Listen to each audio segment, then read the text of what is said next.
Hi, I'm Dr. Ben from Mornington Peninsula Chiropractic Centre. I wanted to talk to you today about how you can get rid of your back pain. How you can help reduce the amount of pain that you're suffering, whether it be in your neck, your low back, whether it be headaches. How you can improve the health of your spine, how you can improve its function, how you can improve its structure, and most importantly, how in years to come you can still have a healthy spine. I reckon that would be useful. And I want to share you with the first key. The first key is to make sure that your spine is well hydrated. Now, we all know about the importance of drinking water, but one of the things we often don't realise is that your spine, or your body I should say, has a priority around what it looks after. And the number one priority for your body, of course, is to look after your brain and nerve system. And the second priority, of course, is your heart. Third priority, organ systems, digestive, kidneys, liver, spleen, that kind of stuff. And the last on the list is your musculoskeletal system. That's your joints and your muscles and your bones.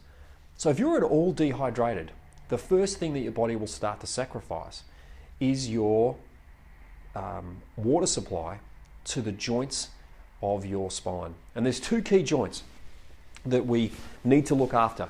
That we need to look after, or we're going to minimize the pain that we're suffering in our spine. And the joints are really simple. We've got the disc joints between the two vertebrae, and then at the back of the spine we've got these special little gliding joints called facet joints that help the spine glide and move the way it's supposed to.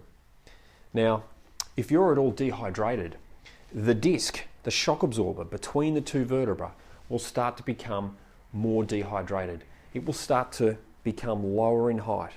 It'll start to become unstable. And as the disc becomes unstable, it's more likely that you're going to injure your spine. It also means that as the disc becomes unstable, the little joints at the back of the spine that often have a lot more pain fibers in them that will sense pain, they will start to bear some of the load. So it's really important that we keep these discs well hydrated and fully pumped. It's like a pair of, like your Asics gel runners that you might have heard of. They've got that special gel in them. And you want to make sure that the gel in your runners is healthy, right? So that when you're running and pounding the pavement, it can absorb the shock. Well, the same with these discs. They've got to be well hydrated if they're going to absorb the shock of daily living. Because if they're not, the little joints at the back of your spine will start to bear the shock. And they've got the pain fibers in them, pain sensors in them, and so that will start causing back pain. Secondly, the little joints at the back of your spine have some lubrication fluid in them. So if you're at all again dehydrated, the joints at the back are just not as well lubricated, which means again, your spine's going to start to become dysfunctional, and that always leads to pain. So number one key is make sure that your spine is well hydrated.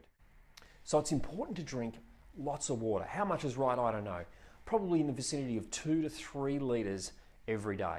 Best way to do that is get yourself a couple of drink bottles, those 600 ml or even a litre drink bottle. Make sure they're full at the start of the day and drink them throughout the day. That way you've got a measure of how much you've drunk.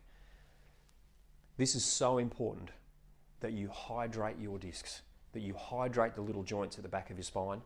And I promise you that if you do that, you will see a difference in your spine's function. You'll see a difference in your posture and your body structure. And importantly, it'll help remove some of the pain and discomfort that you're suffering on a daily basis. Next, I'll be sharing with you the second thing that you can do to manage the pain you've got in your spine and to make sure that your spine is functionally, structurally, and long-term, it's healthy. So check out that second step. I'll look forward to catching up with you. I'm Dr. Ben from Mornington Peninsula Chiropractic.